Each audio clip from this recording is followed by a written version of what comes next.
berjalan lancar dan menyenangkan. Oke, untuk materi pertama yang akan kita bahas di dalam semester ini adalah teks laporan percobaan.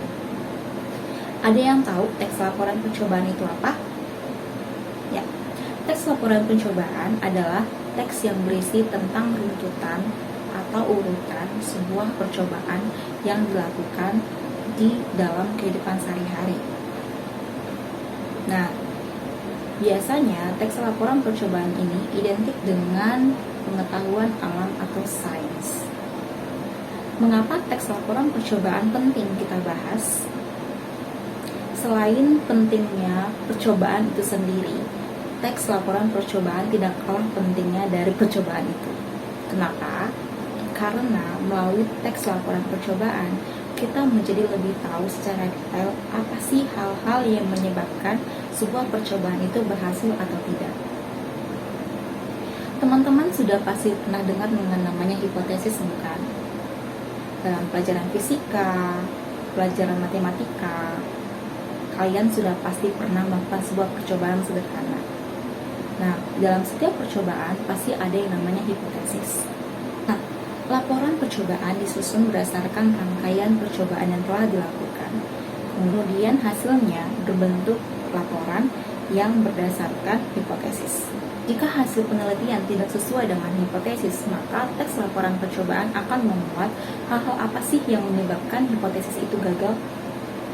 Atau jika ternyata percobaan dilakukan dan sesuai dengan hipotesis, maka teks laporan percobaan akan membuat hasil akhir dari laporan percobaan itu sendiri. Nah, di kelas 8 kita kemarin sudah belajar tentang teks eksplanasi, bukan? Simpulan dari hasil teks laporan percobaan disebut dengan teks eksplanasi.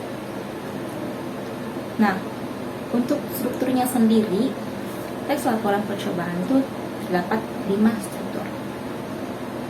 Yang pertama, pendahuluan, yang berisi tentang alasan, tujuan, landasan, mengapa percobaan itu perlu dilakukan.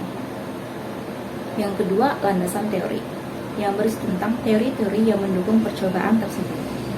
Yang ketiga, metode penelitian, yang dimana bagian ini berisi tentang prosedur, cara kerja dari penelitian kita, alat dan bahan yang digunakan, serta waktu penelitian. Yang keempat, ada hasil dari penelitian, yang berisi tentang hal-hal apa yang sudah kita dapatkan dari percobaan tersebut.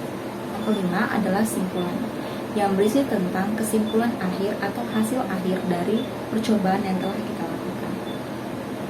Nah, yang terakhir yang perlu kita ingat adalah tentang kebahasaan dari teks laporan percobaan ini sendiri. Teks laporan percobaan mengandung 4 unsur kebahasaan. Yang pertama, kalimat aktif dan pasif. Pasti kalian sudah tahu kan, yang mana yang disebut kalimat aktif dan mana yang kalimat pasif. Pertama adalah kalimat aktif, di mana kalimat aktif ini, subjeknya ini sedang melakukan sebuah pekerjaan. Sedangkan kalimat pasif adalah subjeknya sedang dikenai pekerjaan.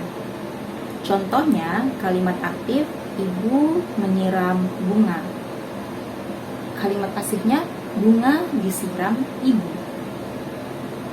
Cukup mudah untuk membedakannya, bukan? Kemudian kalimat aktif, transitif, dan intransitif. Kalimat aktif transitif ini adalah kalimat yang mengandung unsur pola SPO atau SPOK. Sedangkan kalimat aktif intransitif adalah kalimat aktif yang hanya terdiri dari subjek dan predikat. Contoh dari kalimat aktif transitif adalah ibu memasak ikan di dapur. Jelas terlihat pola SPOK-nya, bukan? Sedangkan kalimat aktif intransitifnya ibu memasak. Tidak dijelaskan ibu memasak apa atau ibu memasak di mana, tapi sudah bisa disebut dengan kalimat. Nah, yang ketiga adalah kata tugas. Kata tugas disebut juga dengan partikel. Sedangkan di bahasa Indonesia sendiri ada 4 partikel atau kata tugas yang sering digunakan, yaitu kah, lah, pun, dan tah. Yang terakhir adalah kata serapan. kata serapan dalam bahasa Indonesia itu berambil dari bahasa asing atau bahasa daerah. Gunanya adalah untuk memperkaya kosakata bahasa Indonesia sendiri dan sudah sering digunakan di dalam kehidupan sehari-hari. Contohnya, bus, aki, itu merupakan bahasa serapan Indonesia yang berasal dari bahasa Belanda. Kemudian ada kata nada, cinta, itu bisa diambil dari Sanskerta atau Jawa kuno.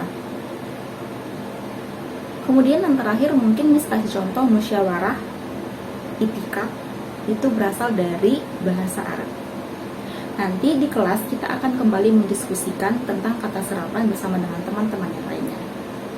Miss rasa itu saja hal-hal penting yang perlu diingat dalam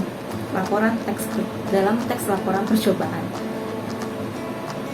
Miss harap setelah kalian mengerti tentang strukturnya, kebahasaannya, maka memudahkan kalian dalam penyusunan teks laporan percobaan.